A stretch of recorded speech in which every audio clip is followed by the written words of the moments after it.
All right, welcome to the Point of View podcast. I am your host, Timothy on Purpose, and today we on purpose.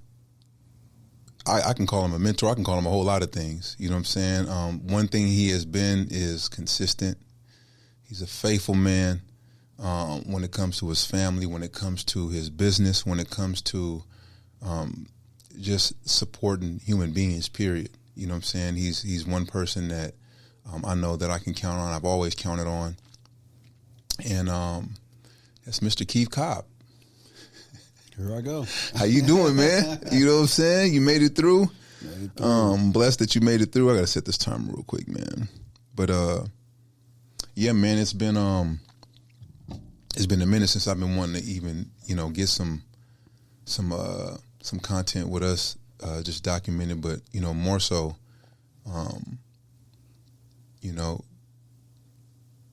just like on this platform, people having an opportunity to be empowered by your perspective on life, your perspective on death, you know what I'm saying?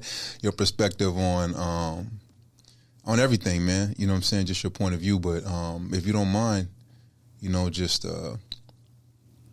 give us a little origin story kickoff, so we can get a little bit more of an understanding. Because even me myself, like, I know you, but I don't know you. You know what I'm saying? Like, we'll get into a little bit more of the context of how I know you, how I came to know you a little later. But would you bless us with your origin story, man? Wow, man. That's good that you mentioned that, I'm still knowing myself too. So I'm still trying to figure me out as well. Man, where do I begin? Born in St. Louis, raised in Oceanside, a little bit of Oceanside. A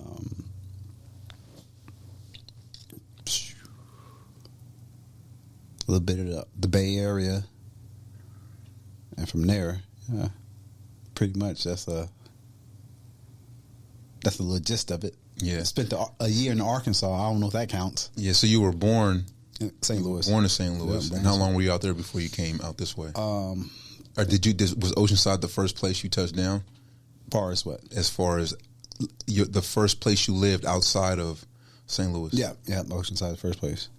And then how long had you spent in Oceanside before you actually, traveled anywhere? It was an adult, when you actually got out, or did you leave when you were a teenager, or did you leave when you were in your your preteens? Like, how long were you out here in Oceanside before you moved on? Got it. So came out to Oceanside, I think my 3rd grade year. Left Oceanside my 4th grade year to go to Arkansas. Moved back to Oceanside my 5th grade year, and then moved out of got kicked out of Oceanside in my 9th grade year. Got kicked out of Oceanside. Then went back to Missouri for a year. Then came back to Oceanside.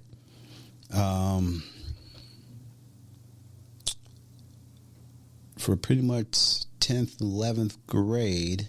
11th grade, I left Oceanside. No, 12th grade, I left Oceanside, went to Campo. Then from Campo, I went to the Bay Area. And that was when was the last time you lived in Oceanside? Man. Was that the last time? Was right before your Campo experience? No, I came back to Oceanside. I lived, I think I lived down here for like 6 months, 3 to 6 months. Probably 98, 99. Yeah. Actually, yeah, I came back here in 99, I think like May or June, and I left again in August 99 to the military. Okay. Tell us a little bit about how, we might as well go there real quick, how you get kicked out of a city. You know what I'm saying? Well, let me clarify. I got kicked out of the school district, so I couldn't go to school in California. California. So, how should I put it?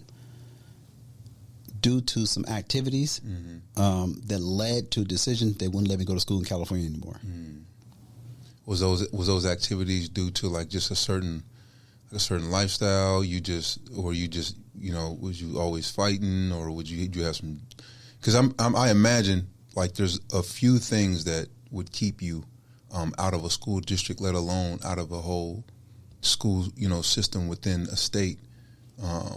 And it would have to be drugs, violence, or something, related to the two.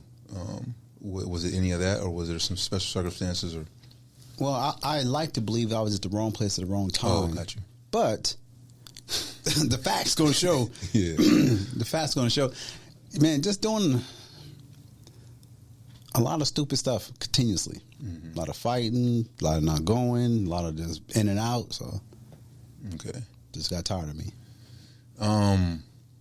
Let's talk about the majority of the years you spent in Oceanside, and how you came into just yourself, like the first identity, reality you began to pursue, as far as like you being established as a whether it was a man, you know what I'm saying, or whether it was, someone who believed he was a man as a result of, the things that you did. But identity wise, what was it like growing up in Oceanside? Oceanside was fun. You had the variety. You had the skateboarding, the beach, you had the games, you had the sports. So you kind of experienced a little bit of all of it. And then when it comes to like you deciding how you were going to have fun, was that a hard decision, to make? Were you able to do that in your immediate community? Did you have to venture to the beach to have fun? You know what I'm saying? Like, was that something, was sports a thing for you? Yeah, it was. Because when we first moved to Oceanside, we lived on the base, Camp Hillington. So from there, playing sports, basketball, football, all the good stuff. Then when we moved to the valley, the sports changed. The activities changed. So got you. It wasn't no more organized sports. It was organized or disorganized bad activity. I got you. And so what would you say was responsible for shaping, the majority of your identity in your teenage years? We'll just say from between the ages 12 and 17. Choices I made. Choices you made. Choices, associations. At what point did you feel like you were making more good choices than bad choices, or bad choices than good choices? Man, reflect on it now. Yeah, I made probably about 98% of bad choices. What I thought was good. I ain't hardly making no good. I ain't hardly making no good choices. Looking at that. No, that's not true. When I made that transition to, I don't want to call it escape, but exit. Exit. There you go. Exit. Through God's help, I started making better choices. So, what was if you can remember, like, what was the feeling, that first feeling of like, man, making these kind of choices is all right, actually. Yeah. I remember that, man. Goodness. Left camp. We moved to the Bay like 3 months after we left Campo. We moved to the Bay Area, and I got my first job, right? First job. I never had a job, and I thought my profession was going to be in the underworld, so to speak. I got my first job, and I remember calling back to some associates who were like, hey, man, you know what? Being good is all right. You know what I mean? Going to work and not having to worry about no problems, this is okay. So this felt free. Not having to look over your shoulders, not having to worry about, pretty much anything. Just a regular life.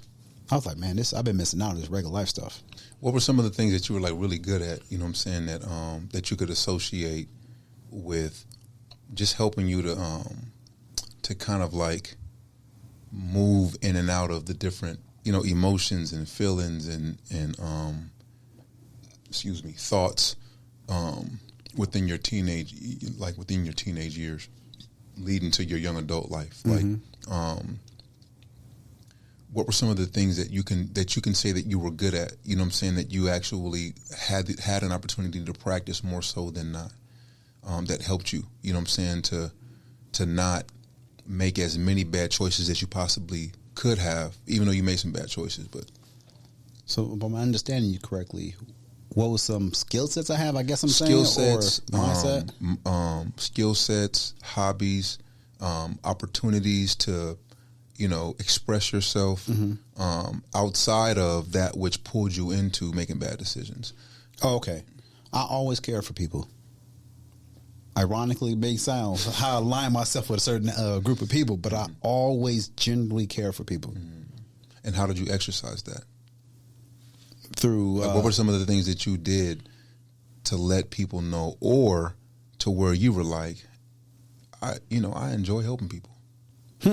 I never said it at that time, but it was times where we'll be in certain situations, and I'll give a person, I see them, the group of people I was with would be a lot of us. When we see them, I'm like, hey, man, they over there, so you might as well leave right now. You know what I mean? Go ahead and leave because they're over there. They give.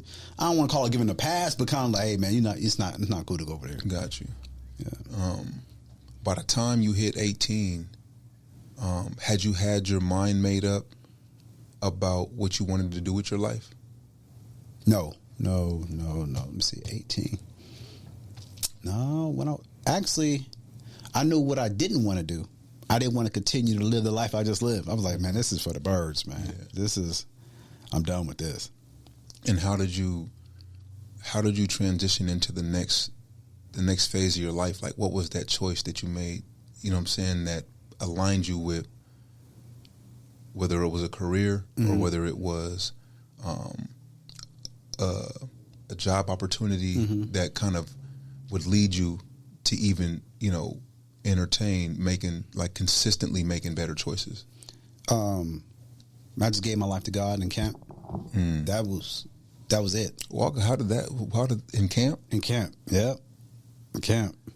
Yeah, if you can, walk us up to that moment. You know what I'm saying? Because that would have to be interesting. I've never heard, and to be honest with you, I've never heard anybody outside of prison or jail where adults be. I've never heard of anybody actually, running into Christ and having that moment in CYA or a juvenile detention facility or campo. So I'm interested to hear how that happened for you. Well, I wouldn't say that it actually ran into, so to speak, right? Because even as a young kid, going to Oceanside, they had that red bus just come pick up the kid. West Coast Baptist. Yeah, West Coast. So everybody on Oceanside went to that red bus, right? Yeah. So the seeds was planted, right? So it's kind of like the word says, but I was that seed that got it, but it was kind of threw it out at that time at a young age. So the seeds was planted, and it just everything happened at camp. I remember I was about to escape camp because something happened to a close friend of mine out in Oceanside. So, back then, one of my skill sets was with a screwdriver. Give me a screwdriver, I can get any car I want to, right? So I was like, I had this plan in my mind. I was like, okay, something happened in Oceanside. I said, okay, I'm going to go ahead. I'm going to get this screwdriver, take one of these coaches at the time, we call them coaches, take one of their cars, go do what I got to do in Oceanside, and I would rather throw my life away. But this coach named Chris, he took me to one of the little camp rooms and talked to me, offered me a beer. Crazy stuff. Offered me a beer. In Campo. Offered me a beer. I was like, nah, I don't drink. Even though I did back then, but I'm like, this is weird. Right? So he's like, I know what you're finna do. And he said, don't do it. Just like that? Just like that. It was like weird. When I think about it, I'm like, dang, that was like, it's like unbelievable. So I went back to the room. I was thinking about it with the little Campo 1, so to speak, right? And because I was mourning the loss of my friend, a really close friend of mine, and I was like, man, I'm finna go get whoever did it, they finna feel my pain. And whatever happens after that. So when I walked back into the camp, the first thing I noticed, it was some people I had problems with the whole time. I mean, I didn't know these brothers, but I had problems with the whole time I was in camp. They came up there and hugged me. I was like, this is what's going on here. Okay, so the coach, he does what he does with the inviting you into that situation, and then now out of nowhere, randomly, just peers that are incarcerated with you just coming up and hugging me. And I was like, okay, this is all right. So I went back to my bunk and I said, I still remember, I was like, you know what, God, I just want a regular chance of life. I said, up to this point, was you regularly talking to him? The word. I was reading the word. Oh, got you. Man, it was crazy. When I was in camp, that was the first time I started reading about black people. You know what I mean? I mean that about Africa, Marcus Garvey, Imhotep. Imhotep, if I'm saying his name right, don't butcher me. Imhotep, yeah. Yeah, I was started reading a lot because one of the classes we took in camp, in high school, up there, it was like one of these teachers, I don't remember her name, but she was big on black history. Just there's a whole culture.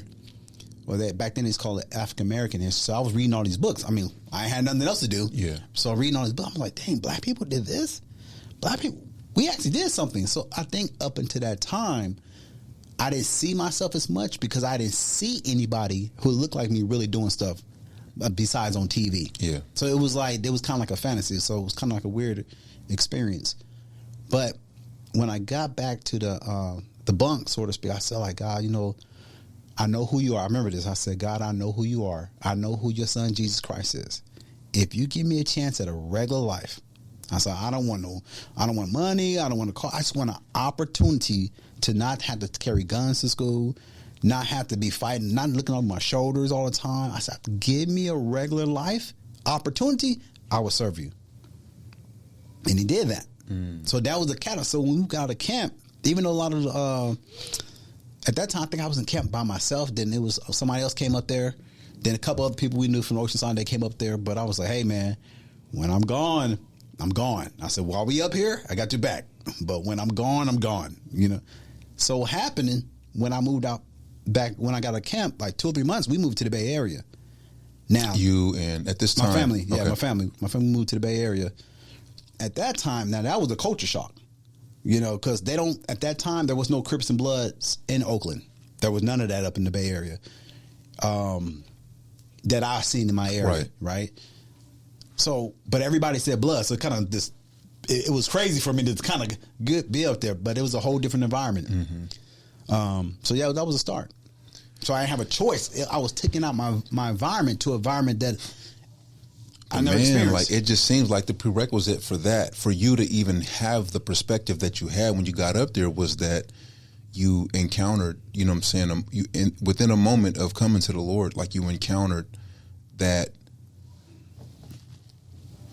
I won't even call it a sacrifice because, I don't want to parallel it to that at all, but it's like giving up, that identity for what he had, and kind of like telling him, I'll be obedient. Like I'll walk in whatever it is that you actually present.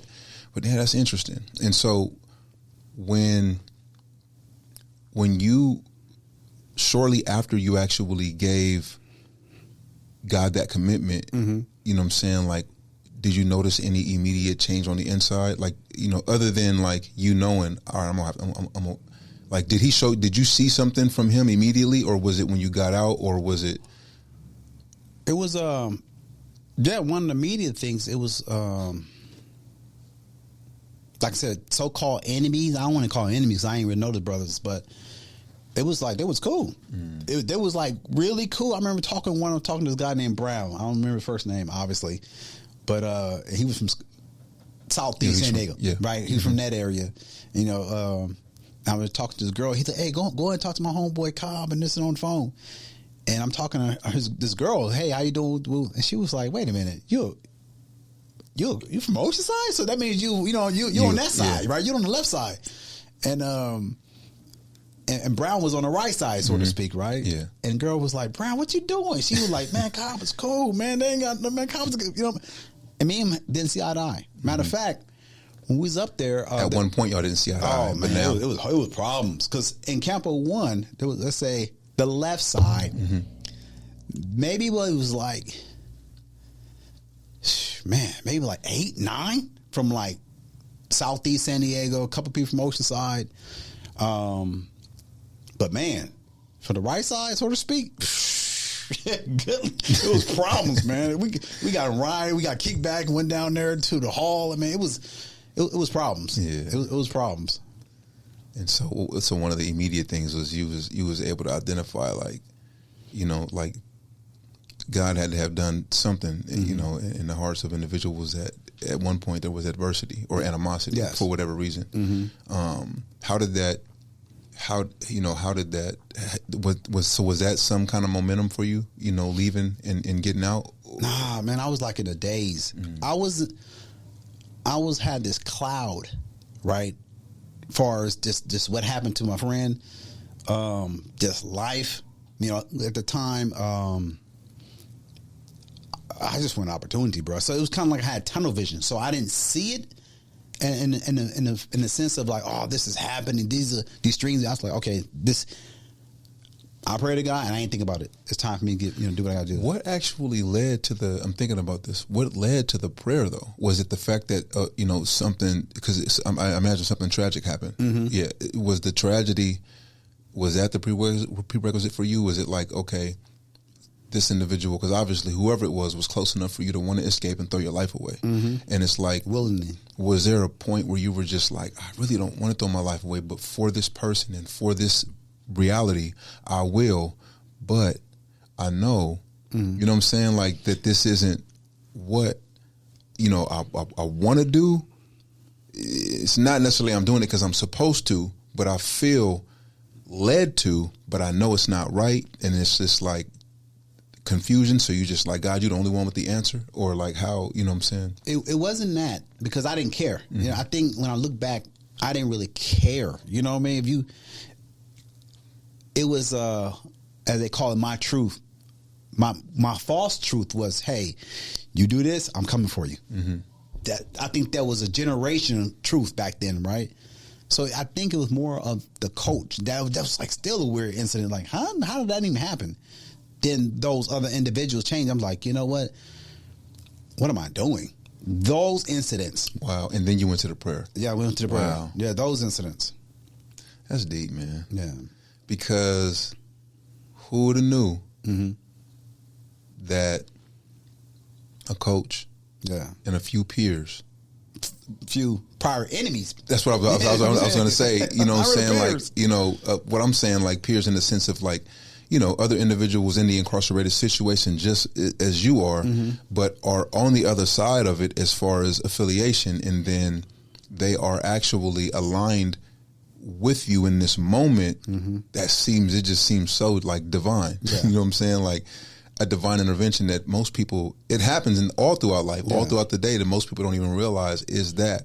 But the beautiful thing is that as much as you didn't care, you know what I'm saying? Like, and as much as you express you always care for people, that you were brought back to the reality of like caring for yourself, and in such a way to where you could come to him and say, like, help me. You know what I'm saying? Like, because you got to do it. Like we can ask God for as much as help as we want, but ultimately, like, we got to be the ones to take the steps.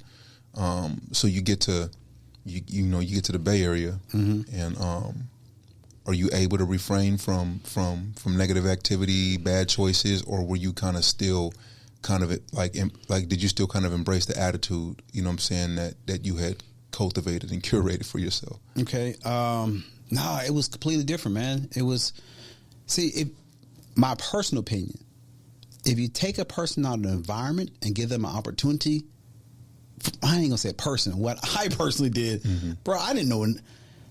Even in Oakland, the Bay is California, bro. Back then it was completely different. I might as well been on the East Coast. It was so different. I didn't know anybody. And then when I went and checked into high school, because I actually graduated high school that year in '94 from a court school, from like Campo, all that stuff. But I wanted to have a real high school diploma. So when we went to check into school in the Bay Area, I wanted to get a real high school diploma. Now that was huge because so I did a whole another year of high school, a real year of high school. And it wasn't easy. The principal called me in the office. He saw my record. He was like, man, we better not have no problems out of you. He told you that? That was my 7th high school. Wow. He like, we better not have no problems out of you. North or just in general? No, in the Bay Area, that was my 7th high school. In the Bay Area? No, period. Period, I got you. Period. Yeah, period. I was about to say, dang, you went out there and just... Yeah, no. So altogether, that was your 7th high school? That was my 7th high school I ever went to, because he was like, okay, you went to El Camino, you went to Ocean Shores, you went to Summit, Campo, you went to Roosevelt in St. Louis, you went to Bayshon in St. Louis. I'm here. So I was like, okay. I was like, you ain't got no problems out of me. Right. So, and they didn't. No. It was good. I was. Did you graduate in the year? I graduated in that year. I had to go to college to get some credits. So I went to. And here's the thing too. I had a baby on the way. Right, my son's getting ready to be born, so I had a baby fresh out of camp. Never thought it was going to be anything. Got a baby coming. How old are you, bro? I'm not even 18. Jeez. Yeah, I'm not even 18. I turned 18 in the Bay, so I'm not even 18 yet. Got all this stuff out here. Now I'm 17. Yeah, 18 in the Bay. So when I got there, even though I didn't ask for a car, I had this brown Cutlass. My mom gave me this brown Cutlass. So I was using that, go back and forth to work, go to school, and drive down from Oakland to San Diego when I had like between the weekend breaks or something from school and pick my son up driving back down to the Bay Area. So, yeah, bro, I was busy. I mean, I didn't have time for that. Here's what I knew going to the Bay. I don't go to house parties. I don't hang around negative people. Not necessarily negative people that's doing negative activity. And I just handle business. House parties. Yeah. I'm not going to house parties. Why? Not going to house parties. Too many things happen in house parties, bro. From out in Oceanside, too many things happen at house parties. It's traumatized. People, you may not go home from a house party. Yeah, you may not go home. So I was like, I never went. That's to house a trap, party. man. House parties is a trap. Like it's crazy. It's crazy, man. Because even when you think you cool, because all of the homies is at a house party, nah, bro, it could turn all bad. You know what I'm saying? But anyway, what was your first career move when you stepped out of high school? Like what was it that you felt you were, was for you or you was wanting to entertain, as far as making money in a legal way? Bro, I was just going. I don't think I had time to think, but let me tell you how things work. So I had this teacher in the Bay Area, right? And I think we was taking marketing class, right? So now keep in mind, I'm working at Castro Valley. I'm working at KFC in Castro Valley Bay, right? Working at KFC, my first job. Shouts out to Kathy Bean, the owner. Gave my first opportunity, which is crazy. Now I talked to her later after that. But anyways, so I had this job, and the marketing teacher liked me, right? It was kind of so weird. So we had this guy in our class. I've got his name, Big Brother. He'll get mad and throw chairs. Right? In the class? In the chair, in the class. Just to get out and throw cheers. Right? Big dude. If I say down, she's like, go to the office, he just threw a chair. I said damn. So it was this is another student. Yeah, another student. I got you. Right, another student. He was just bad. But the teacher, if she heard me say damn, something like that, she'll send me to the office. I'm like, and let him just he chilled. He chilled, right? But anyways, so when high school get ready to end, she was like, hey Keith, I got this interview for you at the Alameda Hospital in the Bay. Bro, I went there, had a job. I'm interviewing with grown folks. I already had a job, bro. They pay me like 20, fresh out of high school, they pay me like $23, $25 an hour. And this is what year? In 95. 95, right? So she told me, go to the interview. That's a lot of money for 95. Yeah, she said, like, go to the job interview. And I was at the hospital. All I did was put salt and pepper on the tray, right? And I'm paying $20-something an hour. I already had a job when I went there.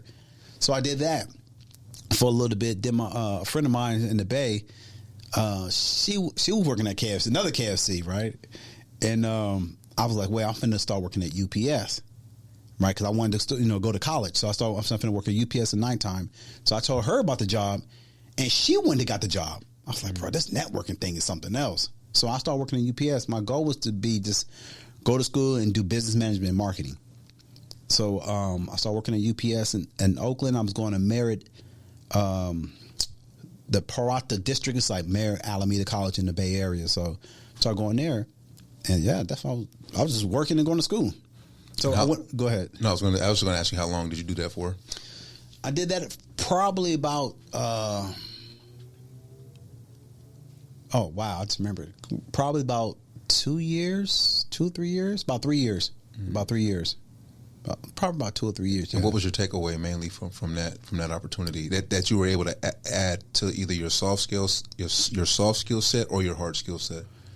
From the UPS? From the marketing situation into the UPS situation, and then, we'll transition into whatever you got into next. But what did you get from that?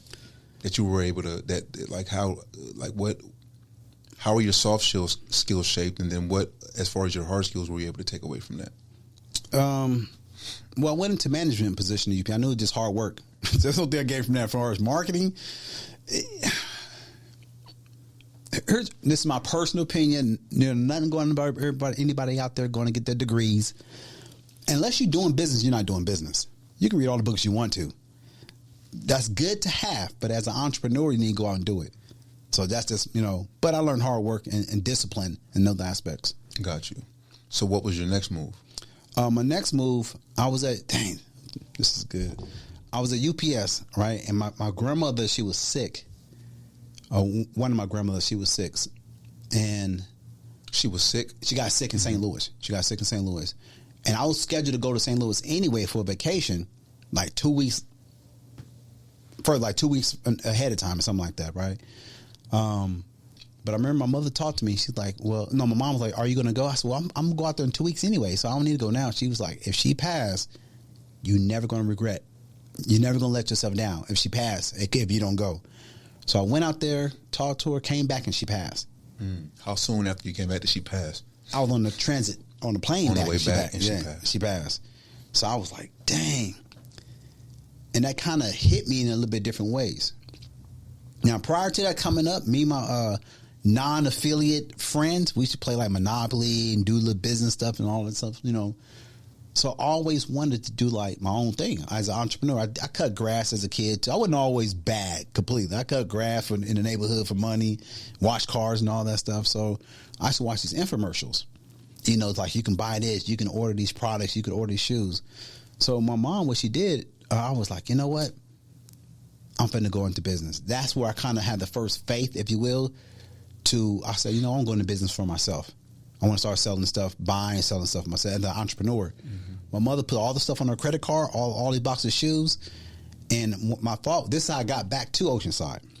My thought process was like, okay, I don't really know a lot of people in the Bay, just a few people. But if I go back to Oceanside, I know a lot of people in Oceanside. So I moved back to Oceanside and I started selling shoes. I went up to one of these little, I think in Vista, got my little business card printed up, Valley Brothers shoes. And I used to go to the mall. And I had this white Cadillac, and I used to go to that. I bought from my cousin Los.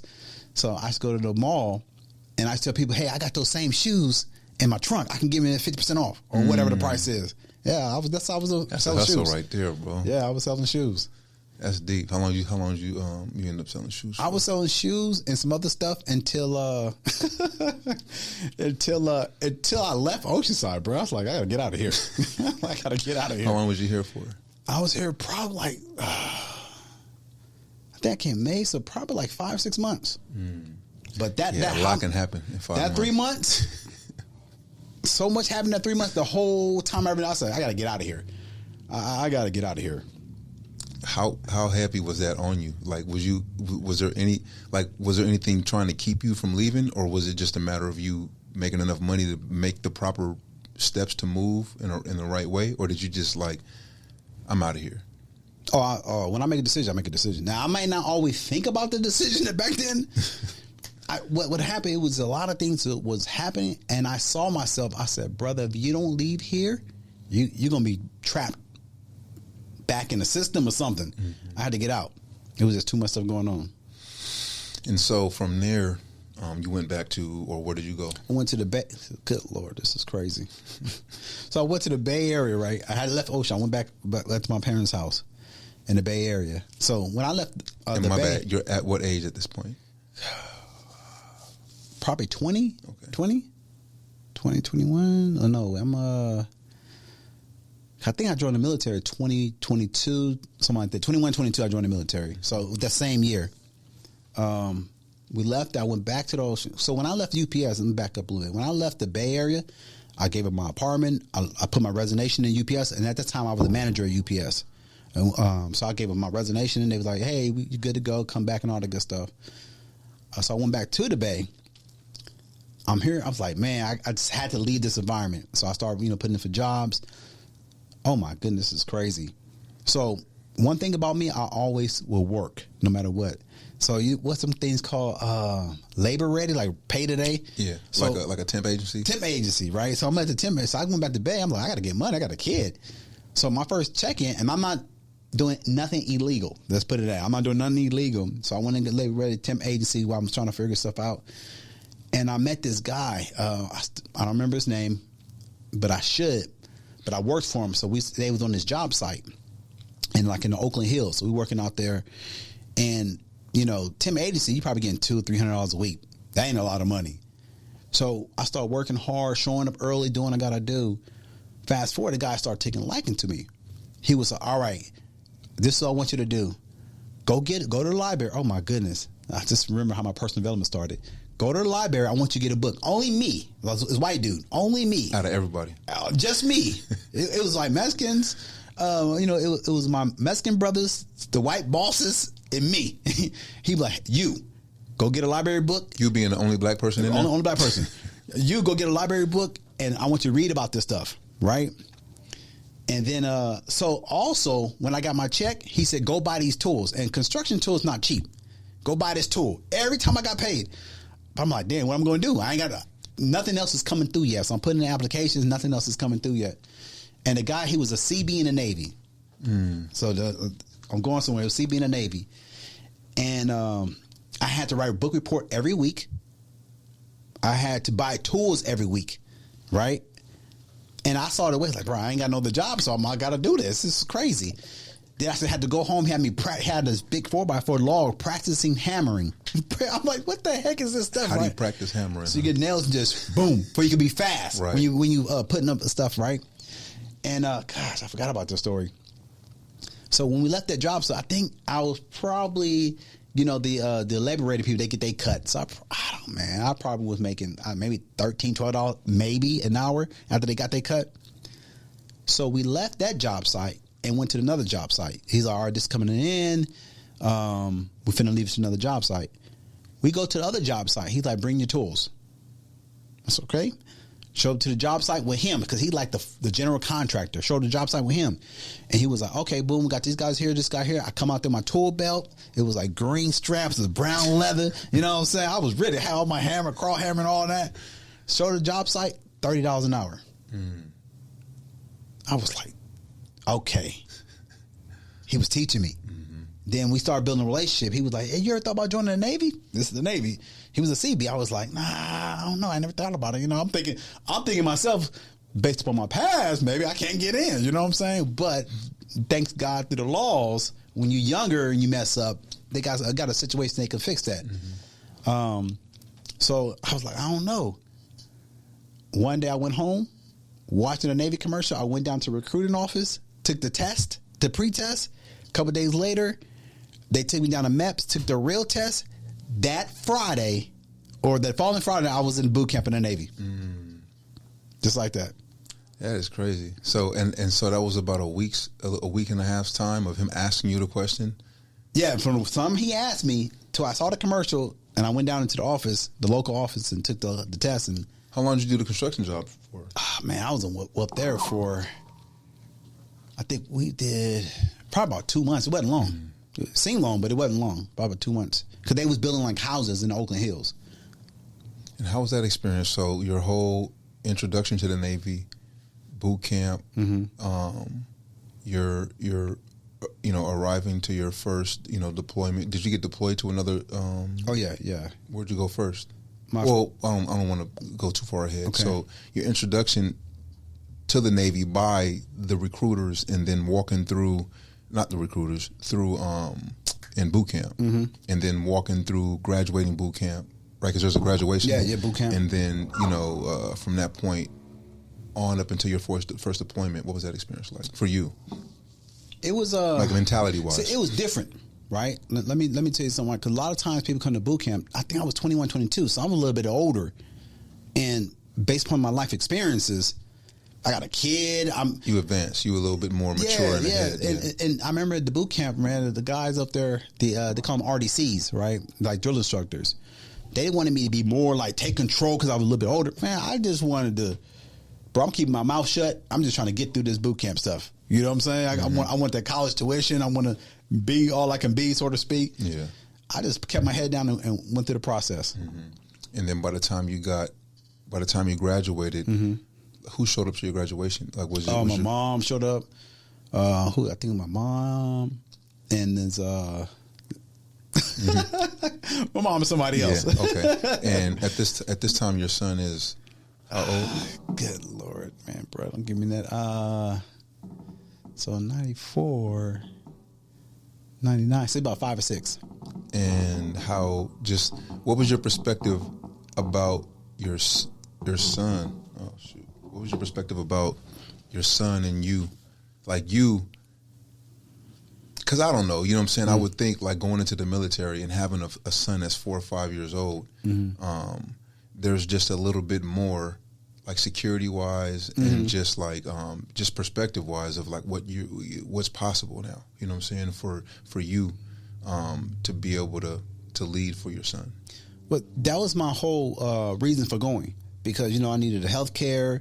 I had the responsibilities with my son, so that was my primary reason for going. Because Labor Ready wasn't about to get nothing at the time, so yeah, that was the process. So it was cool. It was a cool situation.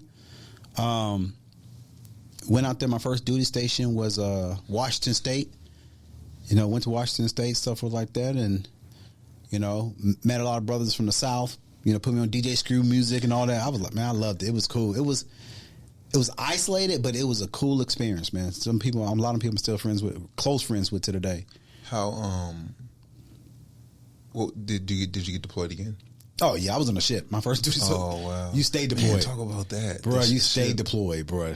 Oh my goodness. You just on the ship moving through water. Yeah, bro. It's So is that considered deployment for a Navy guy? Is to be on the ship in the water? Well, if you're on the ship, yeah. So there's different. Yeah, you go out like it depends what happened, man. Because you go. Typically, they have the schedule. You go out like every 18 months. You go overseas for like 6 months. Could be 10 months. Could be 12 months, depending on what's going on in the country or the world, so to speak. But in between that, you're doing workups. So we was in San Diego a lot. We went to Alaska. We went overseas, Australia a lot of times. Perth, man, it was crazy. I remember we was in Perth, right, and we was chilling with these girls in Perth, and Perth is where Australia, Perth, Australia. Got you. So we chilling. Me, and my boy, Fo, Dirt. My brothers from the South, Swa, and we, I think Lil Nick from L.A. He was out there with us too. So we chilling there, and this girl was like, she was asking about Oakland. So when I lived in the Bay, I didn't really do much. I was just working, trying to be responsible. So she was like, you ever been to Jeffrey's on so-and-so? Girl from Australia. You ever been to Jeffrey's on so-and-so? What about this club? You ever go there? She was like, you ain't from Oakland. You ain't from the Bay. I said, hey, I lived in the Bay. She was like, she knew more stuff about the Bay Area than I said, man, I just lived and went to school, man. I wasn't going out like that. It was crazy. Yeah, so that was a cool experience. Then in the military, too, the entrepreneurship still. Now I have a first and 15. I call free money. We took a trip and I flew out to New York. My boy, Alibaba the dog from Detroit. He was like, I started selling clothes. I started selling clothes again, clothes and shoes. So he was like, hey, man, they got, up in New York, they got Canal Street. I said, Canal Street? What's that? He's like, North, where you can buy all these clothes. I didn't know about the garment district in L.A. So I was like, well, I'm going to go see my son. At that time, him and his mother, they moved to Massachusetts. I was like, cool. When I fly to Massachusetts, I'm going to get a rental car and drive down to L.A., down to New York, Canal Street, and buy some clothes and start selling clothes in Washington State. At that time, my boy, he was stationed in Connecticut. So he met me up there. We went down to Canal Street, and I shipped all these clothes. And there, once again, I'm selling clothes, shoes, while I'm in Washington State. So start making extra money. Yeah, that's that's crazy because it's you never really know like what you pick up. Mm-hmm. You know what I'm saying, along the journey is gonna like facilitate something else. You know what I'm saying? Because I'm sure not. So let me ask you that throughout we'll kind of like backtrack here, throughout your ability to kind of like to sell, clothes and shoes, like were you able to develop any relationships or networking relationships through that? Yeah, well, I think one of the biggest ones was Herb out here, my boy Herb, a good friend since we was like 5th, 6th grades on base, right? And then when I moved to the Valley, they moved to the Valley right around the corner from us. Me and Herb always been good friends. Herb was selling clothes. He was in the Air Force. No, I think at that time he was working at CNN in Atlanta. He was selling clothes, so me and him linked up. Now he started being my supplier to Washington State. So the skill set. So I was selling clothes, but then I also started selling cars. So I should buy cars, take them to Mako, and I had a connection in Sacramento where I should get these rims. Right, you know when 20s first and all that stuff started coming out, I had to buy a car for cheap, negotiate it for cheap, take it to Mako, put like a $300 paint job on it, order the rim from Sacramento, so probably put about $2 or $3 grand in the car, sell it for like $6,000-$7,000. I was selling so many cars. Was that double? Was that more than double profit? Right. Yeah, I just buy a car, drive it for a while, and sell it, and go get another one, and just sell it. That's all I was doing. Because everybody around me was in the military, so they had money, and everybody wanted the cars, the systems and everything. So I was selling clothes, cars, and everything. And shoes. As long as it was legal, I was selling it. Yeah. Legal. Keyword legal. Yeah. So you on a ship, and so that, I mean, when it comes to like different deployments, would you say you spent the majority of your time in the Navy on a ship? No, my first tour, I spent, I think it was 4 or 5 years up in Washington State. Then after that, I was like, man, this is my hard life. Then one of the guys I worked for, he was like, man, you got to do your shore duty. So then, from that, I went down to Florida, Jacksonville, Florida, for my shore duty. Shore duty being what? No ship. So you just have like a regular job. You go to work, and then you go home, That was beautiful. What was, if you could just briefly, like, what was ship life like? Is it like, do you have to be, because psychologically I can imagine, I've been incarcerated before. I'm definitely not trying to compare the two, but it was hard at times to just be in a cell, you know what I'm saying? Or to be in an environment with a whole lot of, a whole lot of guys for a significant amount of time. And in my case, obviously, a lot of the people, it's very, divided, segregated. There really is no unity, and the unity that is there, it's almost forced. You know what I'm saying? But in your environment, it's completely different. But I guess I compare the two. I mean, I put the two side by side because of the aspects of just being out in the middle of nowhere in the midst of, a bunch of other human beings that just happen to be men. But what was your My shit was almost more women. It was like 40. Is that right? So that was a whole other problem. Oh man, I wasn't on an all male ship. No, okay. No. Is there a such thing? Did I misspeak? No, there is. Okay, there is. There's a ship that's predominantly men. Not my ship, bro. It was like.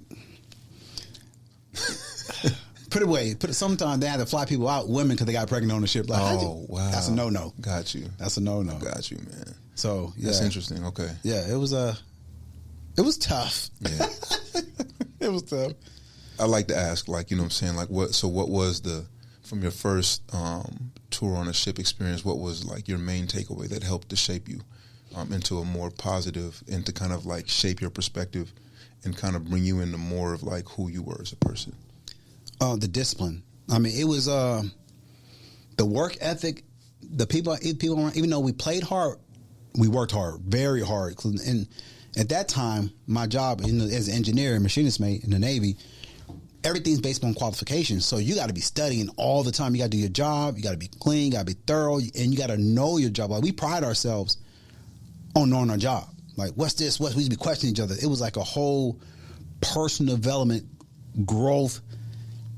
That's how you get promoted. That's how you make more money. You got to pass the test, and you got to know your job, and you have to volunteer. Right? I used to volunteer in Washington. I was volunteering, reading at one of the elementary schools. We just go in there and read to the kids and stuff like that. And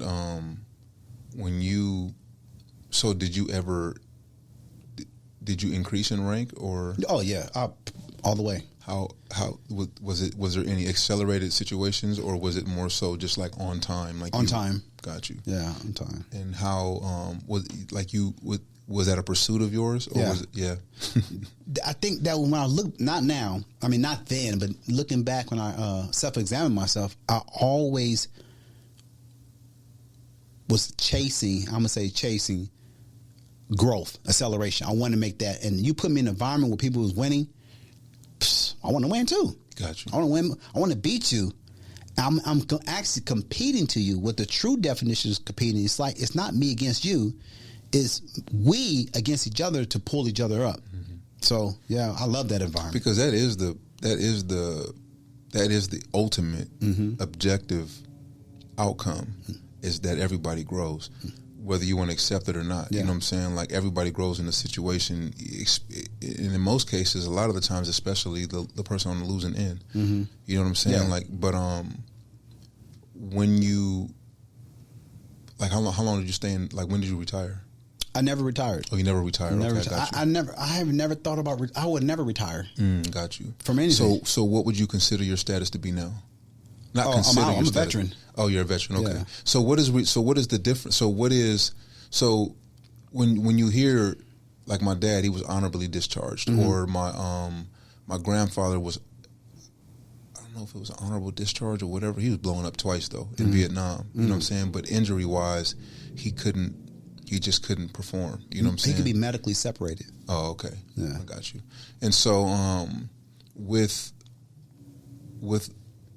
your time actively, you know what I'm saying, in the military, coming to an end, whatever year that was, you know what I'm saying, and whatever, whatever was going on at that point in your life, how did you feel about going into the next, like, or what was your perspective about yourself going into the next, phase of your journey? Well, I mean, obviously the military had to have it had to have given you, you know what I'm saying, like, had to have given you a lot. But I know, like, a lot to work with, a lot of momentum, you know what I'm saying? But I know also there can be, like, I haven't, no digs on the military, but like, my grandfather never really had any, he had more negative to say than he had positive, you know what I'm saying? My dad, never really heard him. I don't get the greatest stories, but I know between discipline and between coming to terms with who they really were, that was like their momentum going into any other situation. You know what I'm saying? But I think now here's the thing. I don't believe in. This is me personally. Got you. Right. So I would say this: it's not so much the situation, good or bad, right? Because everything has a pro and con to it, so to speak. But it's what do you take? I've learned more stuff from the people who were harder on me and the things I so-called lost the first time at than the things I actually gained. So where did I gain the most? So I had nothing but good things to say about the military because it wasn't the military, it was me. It was you, yeah. I had nothing but good things to say about my experience at camp because it wasn't camp, it was me. Now, I didn't want to be there, but just like I didn't want to be on some of the deployments, right? But I made those decisions to put myself in those positions. Got you. So no, that's good. That's good because that's what it comes down in every situation, every circumstance. So there is now, same token. So definitely in your grandfather times, I'm not a fool naive from understanding the history of the military that came to people of color. Period. So that did happen. Bro, I got pictures. He the only black dude in the picture. You know what I'm saying? Of a what would you call those pictures? Where it's pretty much everybody in your it depends where he was at. He was in the Marines. So they probably, I don't know if they call him platoon. I that's the word that pops in my mind. It's platoon. But so I'm it'd be not sure 12 people. It'd be like 4, 8, and 12. There's 3 tiers, 4 people. Okay. And he was like the only black dude in all his pictures. Yeah. It could be. I try not to put too much weight on stuff like that. Yeah. But I'm same token, stuff did You're not happen. naive, yeah. Yeah, it did happen. It's just I have a different mentality when stuff like that. Like, so what? Yeah. You know, okay, cool. Great. You're not going to stop me. You may hinder me, but back then, we talking about 60 stuff, it's a whole different ballgame. Whole different story, yeah. So, yeah. Got you. So, what was your next career move? I mean... Dang, the military, I was there for a long time. How long? Completely from 99, August 31st, 99 to February, official day, February 8, 2016. Oh, wow. Yeah, I was in there that's for a long time. That's a little recent. Yeah, I was a little long time. Yeah. Goodness. Well, that's good, though. You know what I'm saying? Like, so what were, if for individuals considering the military right now, you know what I'm saying? What were the benefits of you like staying in the military that long? Because you hear some people, I only went in for 4 years, or I'm only. I was getting out the 4 years. I was getting out the whole. Let me tell you, man. let me tell you. When I'm in that first ship, I was like, I am getting out after this. We had a great time when the people. You go, oh man, you have the best relationships. See, with the difference here, when my friends in the military, especially my first duty station, you go, hey, let me use the car. Go ahead. My car broke down. Hey, here's my house keys. Go in my room. Look on the top shelf. I got a box. I keep money in it. Just get as much as you need. Let me know. The trust is completely different. If I have your car and it breaks on me, I'm gonna get it fixed. So those relationships is priceless, bro. Mm-hmm. It's really like that. So it was like. That's why I'm still friends with them today. You build some real bonds, some real friendships. But the work and stuff you got to put up with, man, it's like, I don't want to do this. But one of my bosses, so to speak, let's say boss, he was like, man, you got to try shore duty. You got to. I was like, this stuff sucks. He said, shore duty's not like this. I was like, this stuff sucks. Then I did my shore duty. I was like, oh, this is amazing.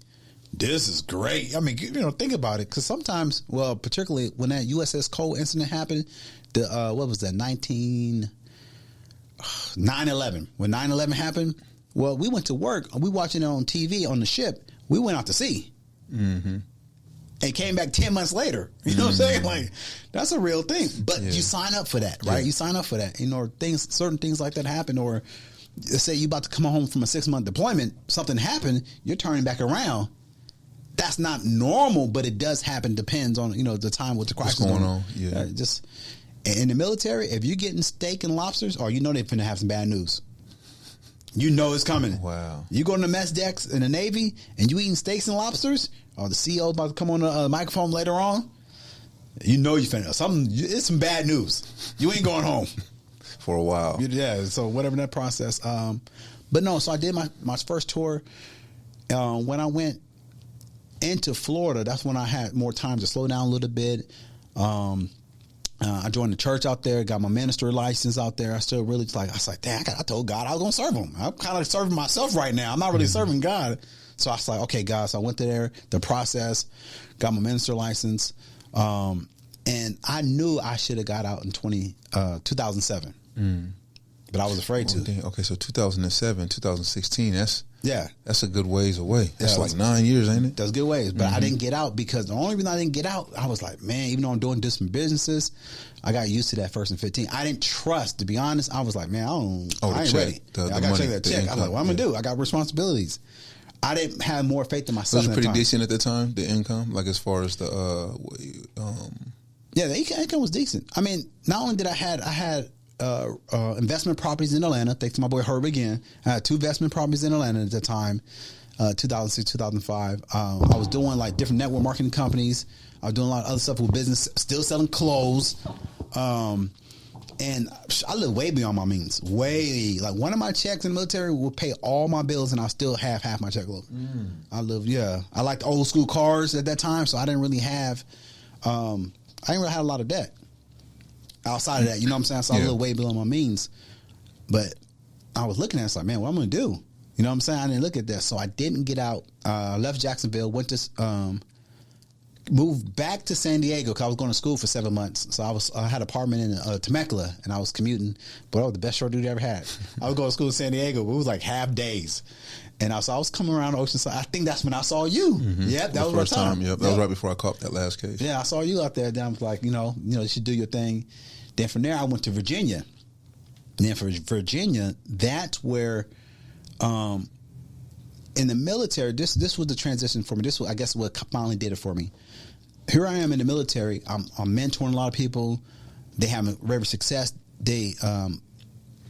I'm part of the reason why they became successful because I reached down and pulled down. I was that hard-headed kid. Because some kids come in the military hard-headed too. They stay hard-headed. Hard-headed. So I'm kind of reaching out to them, doing my part as a mentor, and also just kind of like people reaching out to me. So, but it hit me one day. This guy came in and was like, "Yeah, man, thank you so much, bro. You really helped me grow. I made my rank and this and that." Then I got the call from my son's mother. Your son is failing in high school. I'm like, dang. I said, wait a minute. I came to the military for my son. He's still in high school, but everybody around me is benefiting but my son. At that time, they offered an early out program, right? So they offer, and I put in, and they got approved. So in 2009, I got out the military. I went into the reserves, and I moved to North Carolina for my son to help him with his school while I was in the reserves. I was working at FedEx. Then I got into insurance a little bit, learned a little bit about it. I started studying a little bit. But then... and that was what year? That was 2009. You started studying insurance? Yeah, I was just looking into it because I know some people that was doing pretty good. And my son graduated, which was the best decision. Everybody was like, man, you crazy. You going to make, at the time I was E6, I was up for E7. They're like, you crazy. You finna get out right now. You finna throw it all away. But my mind, I wasn't afraid. I wasn't afraid no more. I was like, nah, man, I came here for my son. And all these years later, he's failing. That's my responsibility. Right. So moved down to North Carolina. Wish I could say it was easy. It wasn't easy. Worked my way up to FedEx and stuff like that. And while I was in the reserves, I was in the Navy Reserves. My son graduated. I went back to active duty in the Navy, and now became a driller or RDC. I went back to boot camp, taught at RDC. It was cool. How long after you came back active duty did you begin to, because I know there had to be a struggle there still, or was there?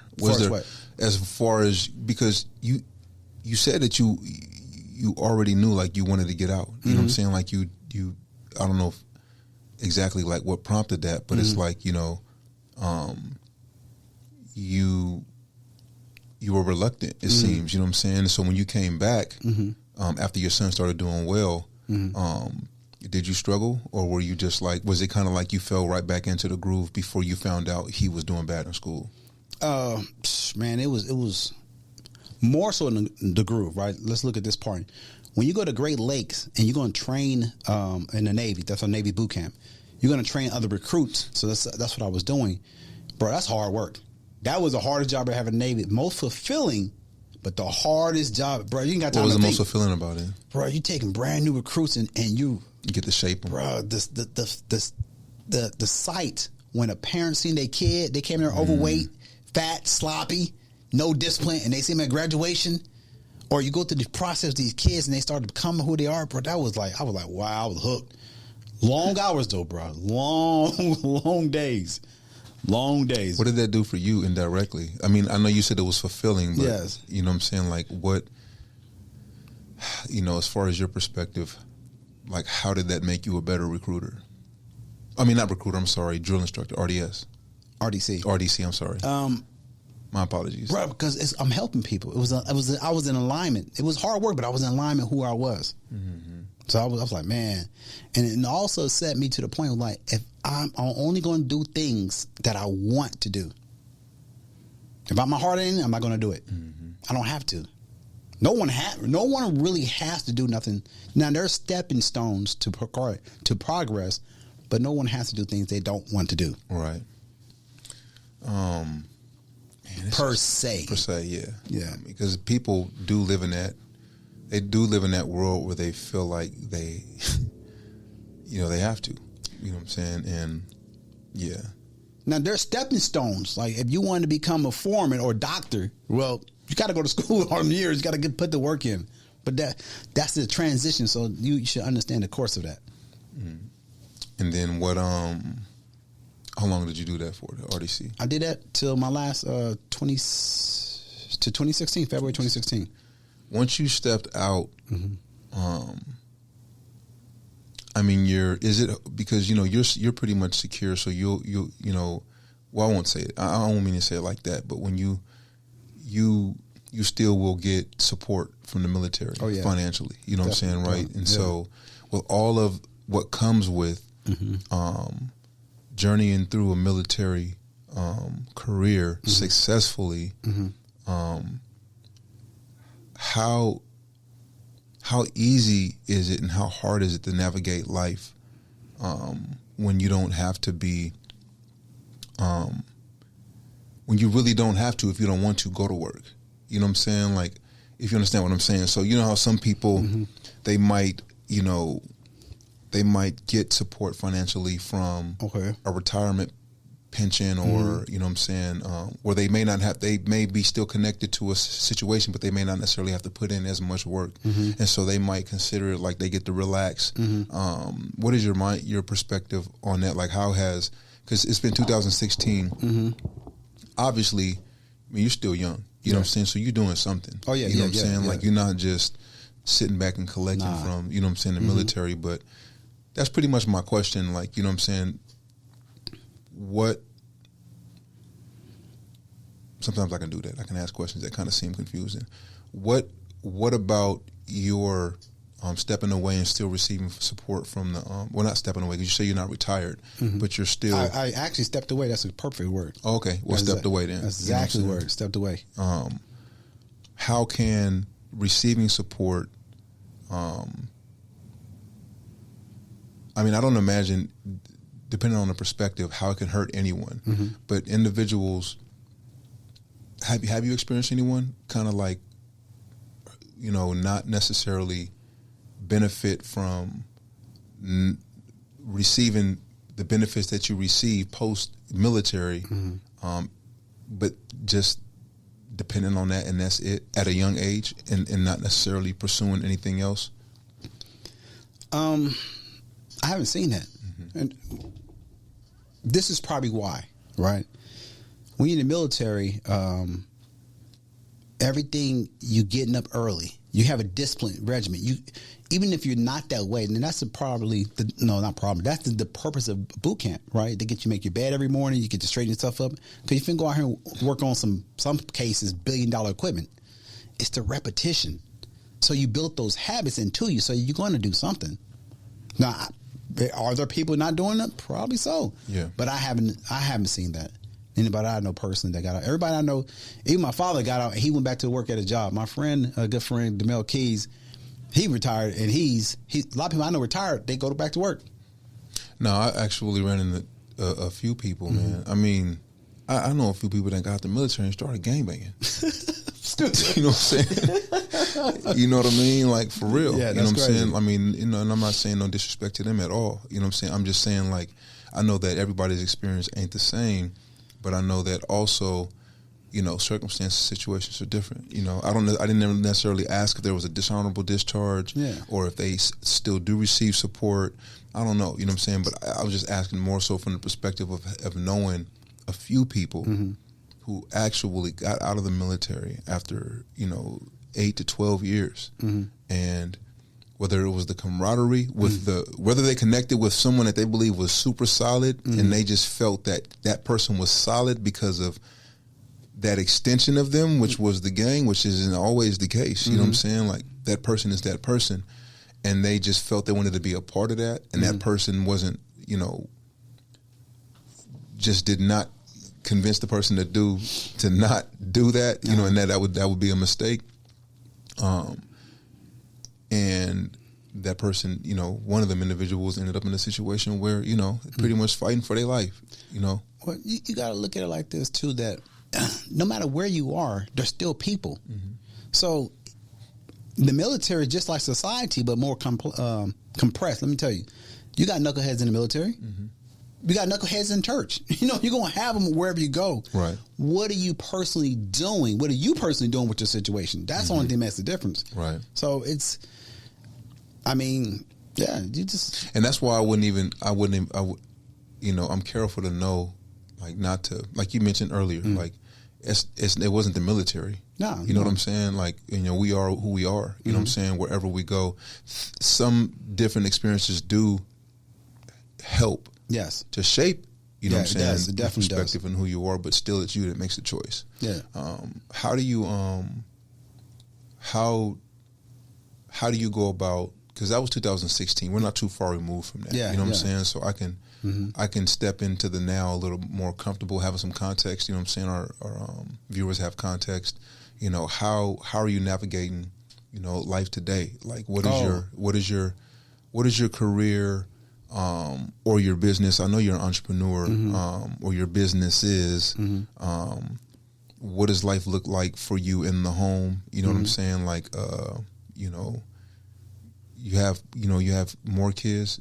Two beautiful girls, wife, the whole nine, right? Yeah, whole picket fence. I think now life for me is still. I'm not chasing, but I'm still pursuing. I realized the other day. Real quick, the difference between the two from your perspective. From my perspective, I've always chased achievement. And that's been, I miss life chasing achievement. I remember my father used to tell me, he was like, you should stop and smell the roses. And I said, I'm going to smell the roses when I die. But how you can't smell nothing when you're dead. I'm never going to stop. So when my son passed in 2015, I died. When he passed, I was like, it was like I chased the wrong thing. Your son passed away. Yeah. In 2015? July 2015. How'd he pass? Car accident. Hey, man. Yeah. I know that had to push you around a lot. Yeah, it did. So that's where, when that time came, no, I mean, life happened, I appreciate it, but after that point, and I would say I was blessed in the sense that I was in the military, even though I had a division, get ready to push up. You know, the next division came. One of the senior chiefs at the time, good dude, he stepped in and took my job, so to speak. That way I can just call in. Most people don't have that. He stepped in for him. He really did. He's like, I'm gonna take his position. Let him kind of soak on that, right? And up until that point, so that goes to show, like, when real quick, how you said earlier, like how you can, like, the relationships that you build in there, or the trust, it's just deep. Like, you know what I'm saying? You're using one another's car, right? Because if you mess it up, you're gonna pay for it. You know what I'm saying? But you got individuals willing to step in and take your whole job scope. Yeah. You know what I'm saying? So that you can process something like that. That's deep. Yeah. So he did that. And it took me years. Now, I'm not going to tell how long a person should take for their own. That's their own thing. My thing is, I realized I never dealt with emotions. That's how I was able to cut things off and keep moving, keep it chasing, but not dealing with the life stuff. So when my son passed, bro, that was hard. I was starting to realize, like, dang, I missed it. And not only did he pass, when he got in a car accident, I flew to back to North Carolina from Chicago, Illinois. And he fought for his life. I watched my son fight for his life for a whole week. Every day, I'm getting up in the morning, running, listening to person bell. I can go inspire my son to keep fighting for his life. And we thought he was going to live, but he just died. Because we was planning for him to go to Atlanta, start therapy, and he just died. I was like, what the? And I'll pray. I was like, God, man, take me. He don't just. I was like, that was the second time in my life I was like, hey, I'm ready to go. Like, Lord, just please don't take me. Give him a chance. Right. Young. Because he was how old? Oh, man. I think he was 18. Man. 18, yeah, 18, 19, I think that. Don't quote me on the years, but no. He was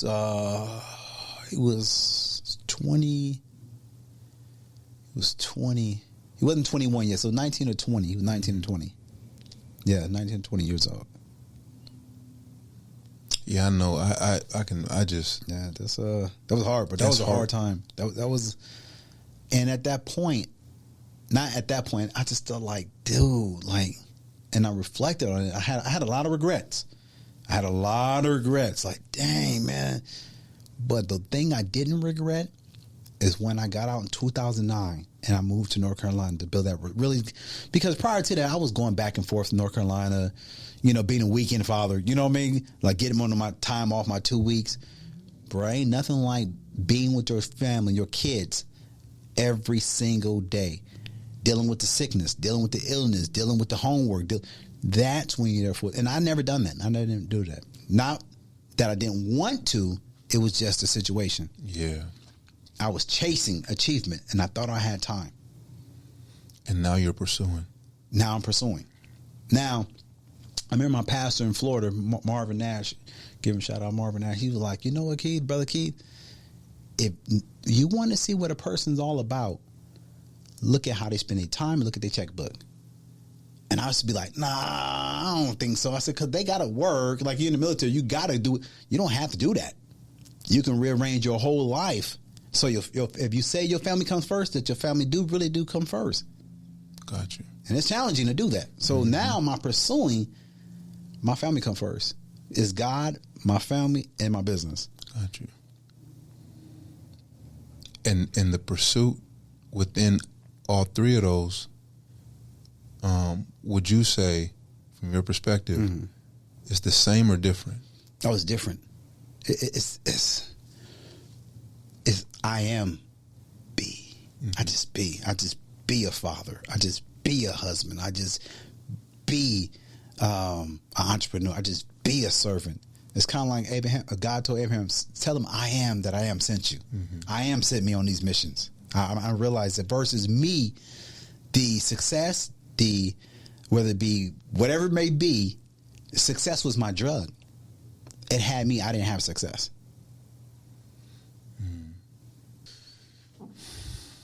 Yeah, I'm just thinking about how, because everything you're saying is, because I've never heard it kind of like lined up like that as far as the chasing and pursuing. Like I think about the movie Pursuit of Happiness, and it, I think about like the premise of the movie, like everything that went on and went through, and I see that that's ultimately what transitioned in what happened. You know what I'm saying? Is the reality of what he was chasing and what he was pursuing. You know what I'm saying? Like, but now in my own life, where I'm at today, with a wife and a few kids and a business, I think I find myself chasing who I am in each role more so than I do find myself pursuing. And I hope, bro, I really do hope that sooner than later, I am able to pursue, you know what I'm saying, in each one of these roles. You know what I'm saying? I mean, above all, my place in the Lord.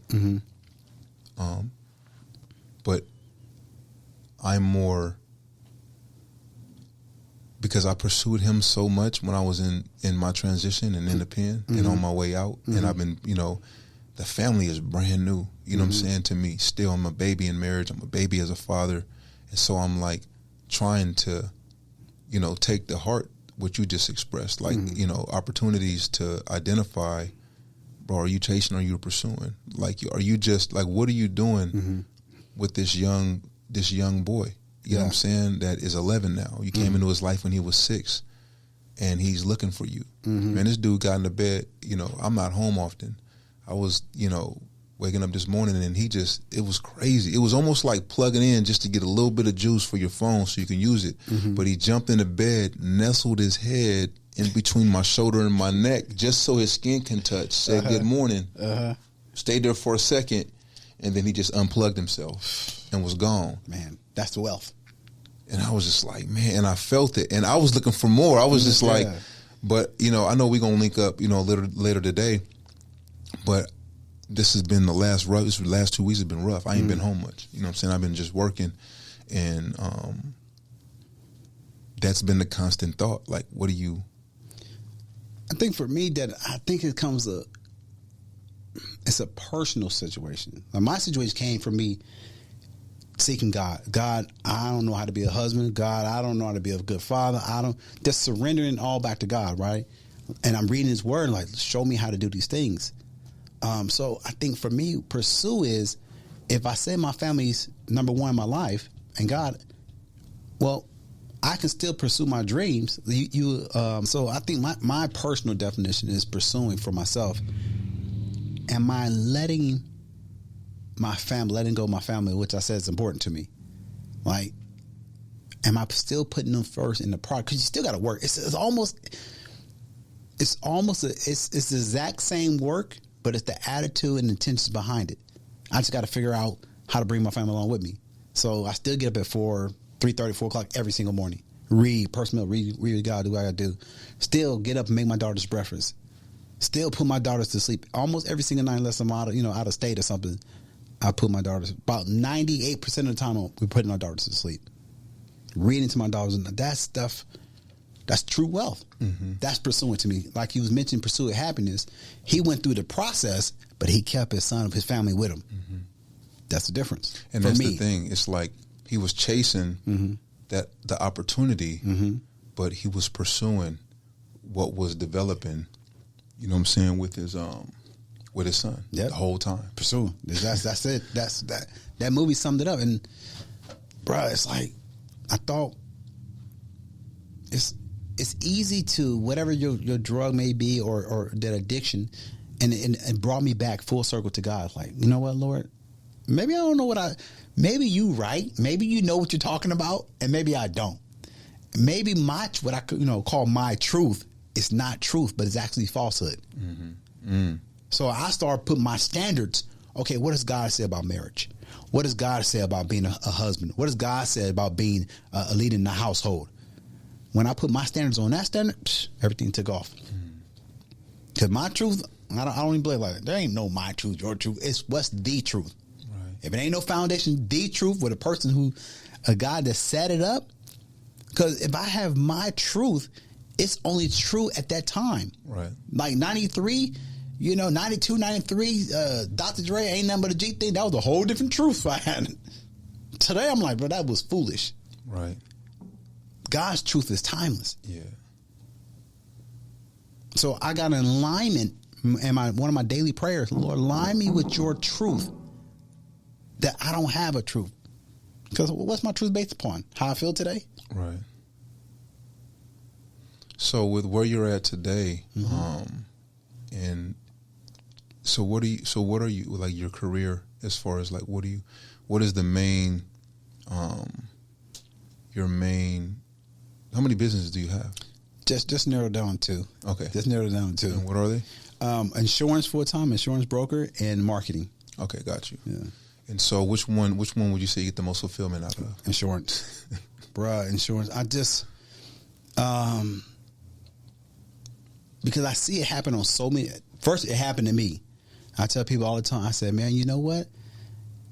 The military, no faults to the military. I don't even want to say that. But if your job insurance, you got insurance through your job, life insurance through your job, they're not going to the military didn't pay me for my son's life insurance. They didn't pay. And they didn't have to because my son was over 18. He wasn't in college. It's like, wow. They didn't even tell me they ain't going to pay. No fault to the military, right? Because it's my personal responsibility to insure what I have. The person told me, I called in, and they was like, hey, what's up with this insurance? They was like, read section 4, whatever that section was. Go read this. Go look up this and just tell you what like, wow. No one cares. But luckily, I bought my life insurance policy a long time ago, my first one. And the only reason I bought it for my boy Joey Gaines, when I was stationed in the military with, he kept bothering me about to get some life insurance. I'm like, I was just like everybody else. I'm like, bro, if you leave me alone, I'll buy the life insurance. And that's how I got my first life insurance policy. Who would have known years later that would be the same life insurance policy that allowed me to give my son the proper going away that he deserved. Because, bro, I'm trying to tell you, the funeral homes want their money. The burial, everybody want their money. If you ain't got that insurance, you're going to be coming out of the pocket. So one of my passions is just to educate people on the process. Like, man, I'm trying to tell you, we just think about the death and it's gone. That's true. But what about, you're not going to want to go to work. See, I was on 1st and 15th, the government check, so I got paid 1st and 15th no matter what. Most people don't have that setup. You're not going to want to go to work. You're not going to want to talk to people. And you're going to have, for me, it took 5 years of therapy. 5 years of therapy for me to be like, goodness. And me being in this industry, I'm able to talk to people. And I see people where I had one client, I sat down with her and her father, and she got mad at him. He's like, I ain't getting on insurance right now. And he ended up dying the next week. She was like, Keith, you was trying. I was like, sis, I know you're mad now. So they did a GoFundMe. I contributed to GoFundMe. They were trying to raise like $12,000. They raised $3,000. That's typical of GoFundMe. You're not going to get all the money. It's so hard on the family. Now, not just the financial aspect, but the peace of mind. So I understand that everything I went through, other people went through, able to give you time for you can process the situation. Yeah. So I would do this for free. I mean, I would really do life insurance for free. And sometimes I educate people. I say, go, man, your cousin sells insurance. Go get it from your cousin. Right. Let me just educate you. Just give them the information that they need to make the right choice on the right insurance. Yeah, that's it. And the people are like, what's this term better? Brother, all insurance is good. The only insurance that really matters is that when that time comes, that policy is still active, that it can do the things that you wanted it to do. Mm-hmm. You have the peace of mind that your family can be taken care of. And explain that real quick, and it may not be quick, but just the aspect of, making sure your family's taken care of. Like the dynamic of, like I'm a married man. Mm-hmm. I have all the income coming in the house. Mm-hmm. I have 4 kids, mm-hmm. one on the way, 3 kids and one on the way. Mm-hmm. My wife, she does get out there and she hustles. You know what I'm saying? She every now and then. She's able to bring in some income, but for the most part, everything is dependent upon me. Mm-hmm. If I was to pass away, like, how would they be supported? You know what I'm saying? Like, how would they be? I remember I was sharing with you a little while ago that I keep having these dreams where I was passing away and I was dying. He was like, man, brother, for somebody to keep having dreams about death, you sure is lacking on getting life insurance. But it brought me, you know what I'm saying, it brought it into perspective for me because I know that you're not speaking from, like, you've experienced it. Mm-hmm. You know what I'm saying, on the end of losing someone and just, being able to take care of all of that mm-hmm. that needs to be taken care of. But just on our end now as husbands, fathers, and sole providers, well, not in your case, but in my case, it's like, how do you, as far as the provision, it's like, what does that look like? You know what I'm saying? On both ends, because mm-hmm. my wife is the primary caretaker. You know what I'm saying? So if she passes, mm-hmm. my mom and my sister, everybody's in Florida. Mm. Her mom works full time. Mm-hmm. You know what I'm saying? And she doesn't have to, but she chooses to. She ain't gonna retire for a little bit. Mm-hmm. So it's like, who is going to, like, so insurance serves, the purpose of being able to make sure your family's taken care of, but maybe you can go in a little bit more about what that looks like. I think you just said it, right? Let me ask you a question. What do you want for your kids? I know you're chasing / pursuing mm-hmm. success, right? What do you want for your family, for your wife and kids? Do you want them to go to college? Yeah. Are you in a house that you want them to grow up into? No. Do you want to leave them some generation wealth? Yes. Do you want them to be able to do, like, dance class and, yes. and sports and choose the school they want to go to? Sure thing. And not having the easy life, but not really have to struggle, right? Because I was born in the St. Louis South Side projects. I know struggling. Mm-hmm. I know struggling. That right. ain't cool. But do you want that stuff for your family? Now, let me ask you a question. If you was no longer here yesterday, would that stuff still be possible? No. That's what insurance does. It gives you the peace of mind of knowing if you here or not, those things going to get done. And when you say that, though, those things are going to get done, the financial support will be left, mm-hmm. right? But to ensure that, given the opportunity, those choices can be made with that mm-hmm. with that income. Yeah. You know what I'm saying? Not necessarily saying that insurance can provide college scholarships or can provide some type of ticket into, like, some type of housing program. It's just that financially, yeah, you know what I'm saying, like, given the spouse or whoever is on a receiving end mm-hmm. is responsible, the funds will be there to appropriate towards having the best case scenario mm-hmm. of the quality of life if they were to lose their spouse. There you go. And you're talking about the fraction.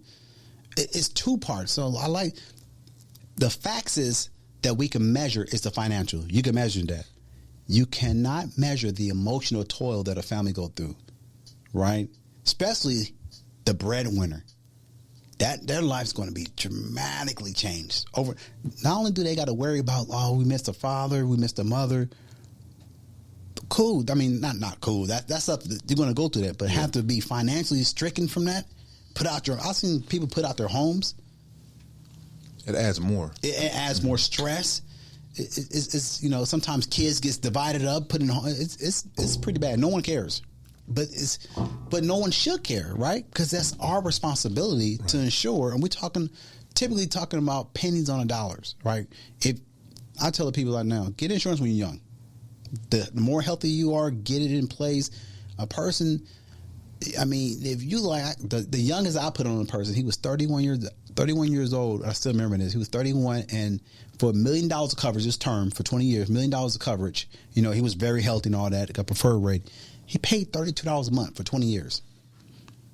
How was he able to get that? Because he was young. Oh, and he was healthy. Oh, okay. He was young and healthy. $2 I was like, $1 million. Yeah. Now he did the blood work and stuff like that. Some cases you don't have to do that. Was that a while ago? This was in probably about 2018. Yeah, that was right around the corner, man. But he was young though. I mean, because it's term is the cheapest insurance, life insurance you're going to get. It's hands the ground is the cheapest. Is it the best? No, there's no such thing as best. It's best for your particular situation. And how many types of insurances are there, like that are available for the average man or woman, or are teenagers able to get insurance? Yeah, kids. I put in insurance. Now I understand you can't really say investment. Call insurance an investment product technically, but there's a saving component that works within the market like an IUL. I understand the process of that now. When soon my daughter's born, I put life insurance on them. IUL, boom, and building that cash value so they don't have to die. We're building that nest egg for them now. We starting early because it's stuff I learned that my parents didn't know about. So they got tax-free cash flow building it right now. Right. And so there's term. So basically there's two, basically, right? Got there's you. term and there's whole life or permanent insurance. Got you. Then you can break down the whole life and you can get to different IUL, banking policy, and get into all that. But it's basically two type of life insurance. And you've been doing life insurance for how long now? I know you said a little while in the a little while ago in the interview you mentioned that you started studying it. Yeah, I started looking into it, but I went back to active duty. And you actually been doing it hands-on. 2015. I got my license 2015 after my son passed. Man, and that makes it even more. And I'm glad that you shared that too in the context that you did. And I appreciate you just being vulnerable and transparent with us concerning that. But it all the more just, some people get into stuff.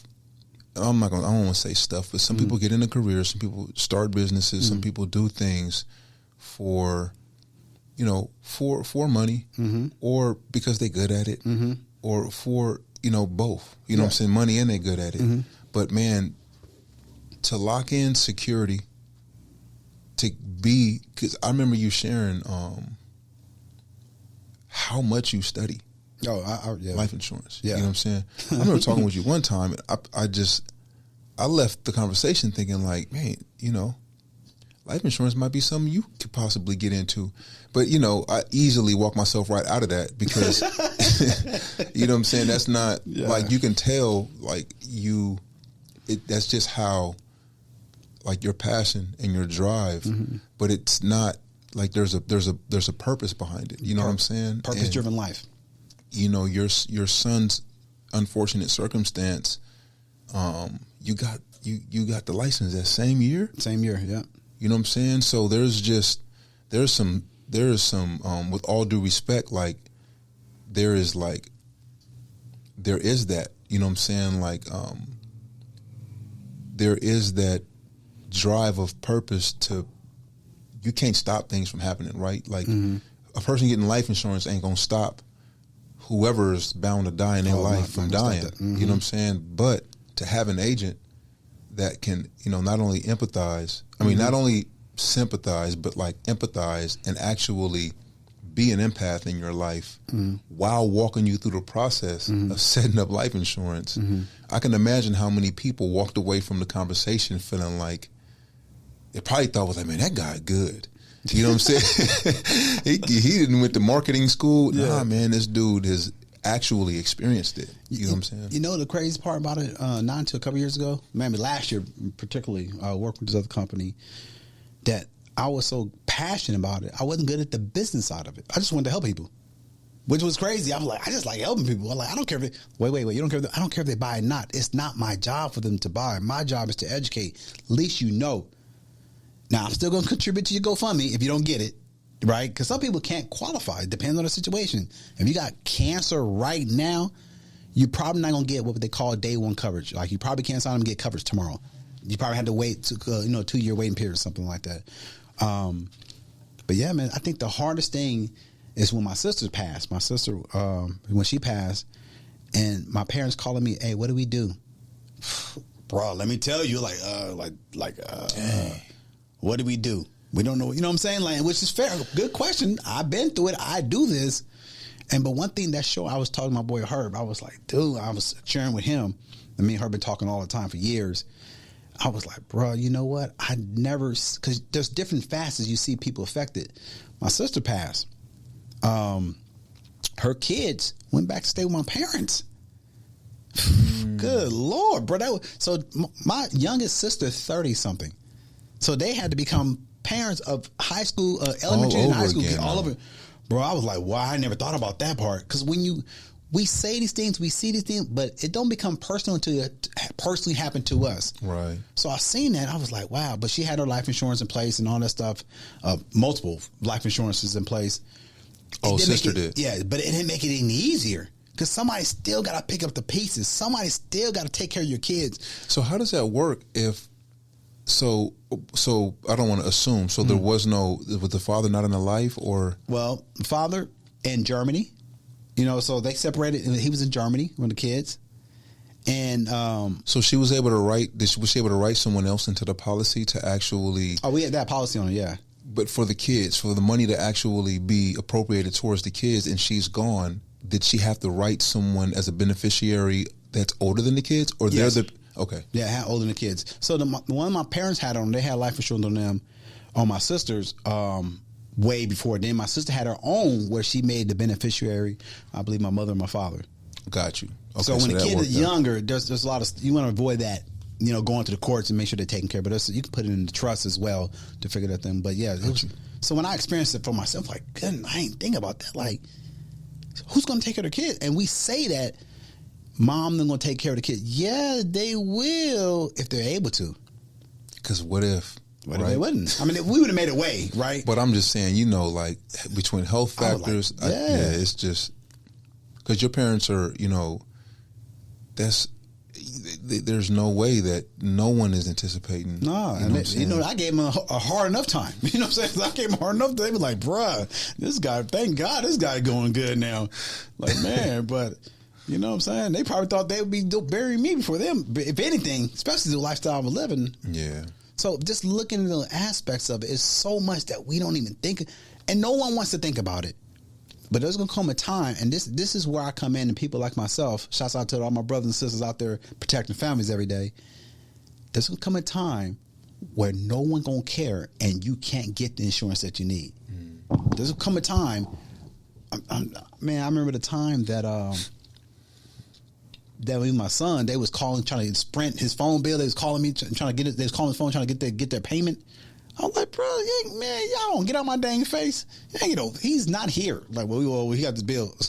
Figure that out. Crazy. So when I tell people no one cares, it's not that they don't care, but that's their business. But we don't think about. Oh, excuse me. We don't think about like what's going to happen in this situation. And some people people ask me, life insurance for everybody. Maybe not. If you don't got nobody to take care of, or if you don't want to, because you can also use life insurance for when you don't pass. There's life insurance for if you get sick, you get in a car accident, you hurt yourself at your work, you can take your life insurance while you're still alive. Mm-hmm. You may get a weird disease. I've seen this happen where a person take out their life insurance policy, fly to Mexico, and have the surgery and get healed. So you can do what you want to do in that aspect. So that's interesting, man. Yeah, it goes deep. But the bottom line is, if you want some things to happen, just you're talking about less than a tank of gas in most cases. As far as the payment, yes, in most cases. Unless you're doing something, you want to build something else up. So, man, I think there's just so much more that we can cover. You know what I'm saying? I'm gonna have to get you back on here, especially like opening opening the wealth book of how insurance can benefit life insurance. We're talking about life insurance, how it can and will benefit everybody. I mean, I know you said life insurance ain't for everybody. Well, I'm not saying it ain't for everybody. I would say this: ain't that for some people. Some people, if you don't got nobody you care about, you don't care what happens to you. You just like whatever, cool. If you don't want to use it as a protection of your wealth, you don't want to protect your wealth, so to speak, because you know where all the wealthy people. See, check this out. You can look this. You can Google this up. The banks, recently, all these banks are failing. Correct, like 2008. Look where the banks are putting their money that's not failing. Where do banks put their money at? Life insurance. And life insurance. What are people, and that has to, when you look at that, though, in perspective, it is, why would banks, where we put our money, be putting our money along with their money in life insurance policies? Because they like guarantees. And the guarantee is? The life insurance. Life insurance is the only product. It's not an investment. By law, you can't call it an investment. Only product that offers guarantees. No other product on the planet Earth. If there is another, let me know. It's definitely not crypto. Trust me. Shiba Inu didn't do nothing for me. Right. Well, look, man, I appreciate you coming through. You know what I'm saying? Blessing us with your presence. Blessing us with your lived experience. Blessing us with your current, you know what I'm saying, business reality. I know we didn't get into the marketing aspect of your other business. Yeah. You know what I'm saying? But I know this won't be the last time you're on the platform, and maybe, you know what I'm saying, we can even do like a workshop, you know what I'm saying, on life insurance, you know what I'm saying, or whatever it is that you know can benefit people that are in the marketing, you know, in the process of starting a marketing company or a marketing business. But before we do transition out, I want to ask you, what after everything you've been in life, everything you've been through in life, what is how do you, what have you come to the conclusion of the I don't want to sound cliche-ish when I say this, but what is the point of your life? Okay. I like that question. I've actually been thinking about that. There's a cheat code of life, right? Everybody wants the 7 ways to be successful. You know, it's one way. I say it's one way. No, it's a couple ways, but it's all in alignment. Seek out God. Read. I don't care if you just say, I don't read. Man, I used to be that person. I don't understand the Bible. Keep reading it. You'll get it. Pray for guidance and apply what you read. Build a relationship with God through Jesus Christ. Apply it. Right? Or you got to apply it. It ain't going to work if you don't apply it. And keep reading and repeat. If I could sum my whole life up, you ask me what changed, how to get better, it's when I saw my life align with God was saying in the Word of God. No faith to any pastor or anybody wrote a book. If you can't verify what in the Word of God, it ain't truth. So that's my secret. Align your life with the Word of God and do exactly what it says. That's the shortcut. Y'all heard it straight from his mouth. And y'all see it straight from his lived experience. Man, this has been the Point of View podcast. This has been Keith Cobb, Timothy on Purpose. We hope that y'all got some value out of this. Like, comment, share, subscribe, hit that notification bell. If you got some value out of this, and I can only imagine what it's like. I'm a father. I can only imagine what it's like to lose one of my children to anything, but to actually immerse myself. And I mean, he mentioned from the get-go that if there was one thing that he could reflect on, that he would consider, he just knew about himself that it wasn't a hobby, but it was just more so like a skill, not even a skill set, but just that part about you that was genuinely able to do was help people. And he just, was able to be good to people. Not maybe not to everybody in that particular, time in his life, but it was a goal of his. And it was something that he practiced when he got the opportunity. But to lose a son and then immerse himself all the way into, starting a company that help people, you know what I'm saying, to prepare for worst case scenarios, ultimately turning those into best case scenarios, and then it's shared on this platform. We blessed for it, bro. So, thank you. Any last words? Oh man, just once again, align your life with God and apply. Align your life with God. I ain't pointing at you, I'm pointing at me, right? Align your life with God and apply. There's one truth. Don't be fooled. There's only one truth. It's there for you.